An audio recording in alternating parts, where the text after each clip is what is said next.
we have the right to express. But remember, mga kaistorya, freedom is not absolute. Even freedom of expression. Constructive, objective, balanced, and fearless opinion. Mag-Istoryata Infovlogs with Papa RD. Magandang araw mga kaistorya. Ito na naman tayo sa aking channel, page, and TikTok account, Mag-Istoryata Infovlogs.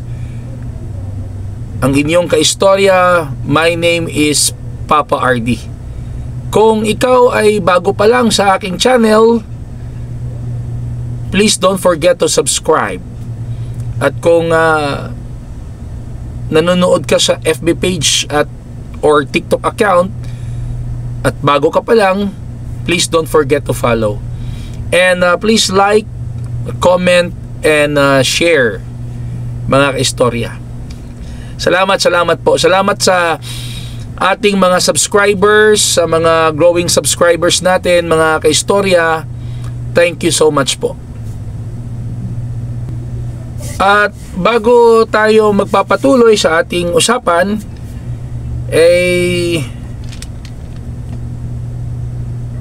iinom muna ako sa isang napaka the best na food supplement mga kaistorya. Ito, Genesis Organic Spirulina. Wow! Ito ang sikreto natin. Hindi na sikreto kasi alam yun eh. Ito ay available online at mabibili din ito sa lahat ng sa mga pharmacies nationwide and sa mga Mercury Drug Stores. So, umiinom ako nito umaga, tanghali at gabi. Ito mga istoryo.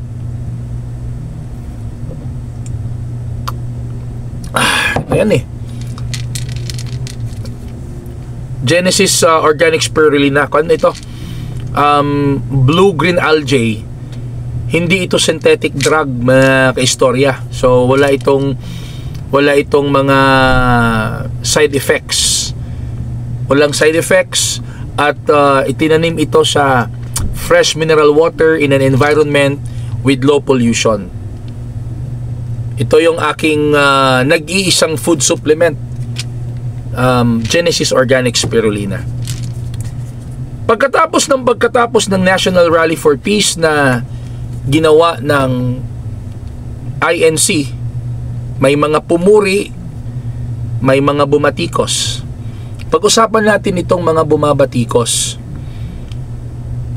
Wala naman tayong kontra kung may mga hindi agreeable sa ginawa ng INC. Kasi meron naman tayong freedom of expression. Nakasaad naman yan sa ating 1987 Philippines Constitution. We have the right to express. But remember, mga kaistorya, freedom is not absolute. Even freedom of expression. Hindi porket meron kang freedom of expression, kahit ano-ano na lang ang sinasabi mo. Kahit below the belt na, kahit libelous na, gagawin mo pa rin dahil may freedom of expression. Mali yun para sa akin. Tayong mga mamamahayag, dapat magiging responsable tayo sa kahit anong sasabihin natin. Kasi meron tayong tinatawag na mga listeners, viewers, followers, and in some other way, nagiging influencer tayo sa kanila. So malaki ang ating responsibilidad sa mga nakikinig at nanonood sa atin. May mga tao na talagang naniniwala at sumusunod sa atin na akala nila lahat ng mga sinasabi natin totoo at yun din ang gagayahin nila. We should police ourselves, mga broadcasters, mga vloggers, kasi meron tayong mga followers na nakikinig at naniniwala sa atin. Itong National Rally for Peace ng INC, may mga bumabatikos. Para sa akin, wala namang problema yun kung ang pagbatikos ay issue-based. Issue-based. And based on facts. Ano ibig kong sabihin ng issue-based? Kung ano yung issue, yun lang ang pag-uusapan. Anong connect ng pagmumura sa issue? Kailangan bang magmura? Kailangan nyo bang murahin ang INC? Kailangan nyo bang murahin ang pamamahala sa issue nyo? Ay doon kayo magkakaproblema. Kasi hindi naman siya relevant eh. Magmumura ka, mumurahin mo Iglesia ni Cristo, mumurahin mo ang pamamahala, di kaso ang kakahantungan mo dyan. Kasi that's not part of the issue eh. Tayong mga mamamahayag, kung meron tayong ipipresent na topic sa platform natin, dapat issue-based lang. Kung ano yung issue na gusto nating pag-usapan or itakol, doon lang.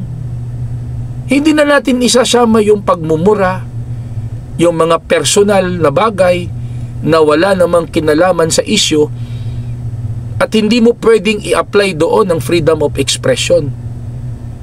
Because freedom is not absolute, even the freedom of expression. Kaya nga may batas about libel.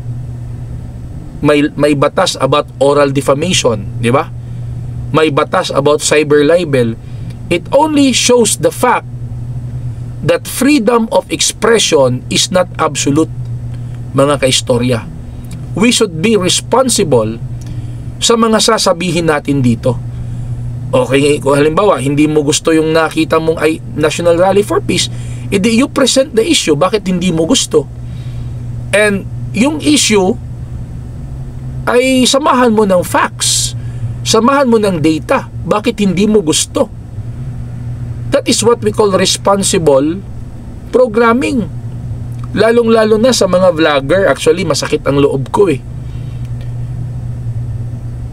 Kaya tayong mga vloggers ay minamaliit ng ibang mga tao, minamaliit ng mga sinasabi nilang journalist. Kaya tayo hindi nila matawag-tawag na journalist. Pero kung ako lang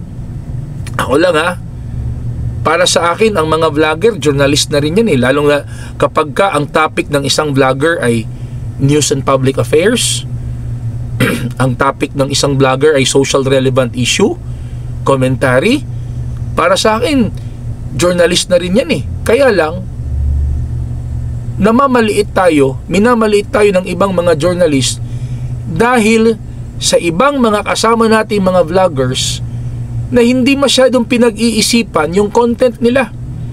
Kahit ano-ano lang yung maiisip, kuha agad ng microphone, video agad, tapos dakdak ng dagdak agad dyan sa platform. Minsan nagiging katawa-tawan na. Oo. Nadadamay tuloy yung mga vlogger na pinag-iisipan yung content nila. Yung mga responsible vloggers na merong mga isyong pinag-uusapan dito, responsable siya sa kanyang mga sinasabi. Kaya yung mga vlogger na ayaw sa INC, may mga sinasabi sa INC, hindi naman namin kayo pwedeng pigilan, di ba? Pero be responsible. Kasi always remember, in every action that you do, there is always a consequence. Ito lang pagmumura. I completely and I totally disagree sa mga pagmumura na yan eh. Hindi mo pwedeng i-justify sa freedom of expression ang pagmumura eh. Hindi kasama yan sa freedom of expression, murahin mo yung tao. Murahin mo yung isang organization, kahit hindi INC. Wala kang karapatan na magmura sa isang organization o sa isang tao. Anong karapatan mo na murahin siya? Are you given the right to curse someone or to curse an organization? Below the belt na yon. At dahil doon, dahil sa iilang mga online vloggers na ganun ang estilo, nagmumura, 'di ba? Ganun ang estilo, kahit walang sapat na basihan ay dakdak ng dakdak. Kaya tuloy nadadamay ang ibang mga responsible vloggers. Kaya tayo'y natatawag na vlogger ka lang, ganun, namamaliit, minamaliit ng iba. Nadadamay kasi. Kaya be responsible lang tayo. Kaya yung mga nagsasalita ng masama sa Iglesia ni Cristo, siguraduhin nyo lang na objective yun. Objective and factual, not personal and not below the belt. Kasi meron talaga kayong magiging kaso niyan. Di ba? Meron talaga. Kasi, kanyan kung ang freedom of expression ay absolute pa, wala na sana yung oral defamation, hindi na sana nagawa yung batas against about libel, about cyber libel. And remember, ganito yan, ako, hindi naman ako abogado, mga kaistorya, pero nagbabasa naman tayo ng mga, sa Bisaya pa, putos sa asin, putos sa kamatis. Yung libel kasi, kung saan mo ginawa, doon lang pwede i-file ang case eh. Pero yung cyber libel kasi, matindi yun. Kung saan inabot ng broadcast mo, ay pwedeng doon i-file ng complainant. Kung gagamitin natin social media, umaabot yan hindi lang sa buong Pilipinas kundi buong mundo. Baka doon i-file sa'yo sa Tawi-Tawi ang case or sa Hulo. Problema ka. Yan lang ang masasabi ko, mga istorya. Hindi naman natin sila mapipilit kung talagang gagawin nila yon. Pero in every action there is a consequence. Kung mag-topic tayo dito ng issue lang. Doon lang tayo focus sa issue. Doon lang tayo. Tapos mas lalong maganda kung yung issue na pinag-uusapan mo ay back up by facts and data, para talaga responsable ka sa harapan ng mga tao.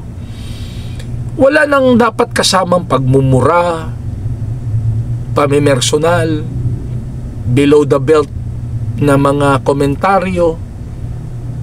Kasi meron ka talagang paglalagyan yan. Oo. Di ba? Hindi nakasama sa issue yun eh. Kaya yung mga naniniwala naman sa ipinaglalaban ng Iglesia ni Cristo, advocacy ng Iglesia ni Cristo ngayon, yung current advocacy ng Iglesia ni Cristo na nais ng Iglesia ni Cristo ng kapayapaan, nais ng Iglesia ni Cristo na unahin muna kung ano ang dapat unahin, yung mga problema ng bansa, kahirapan, kagutom, kalamidad, krimen, at iba pang mga problema. Yun ang advocacy ngayon ng Iglesia ni Cristo.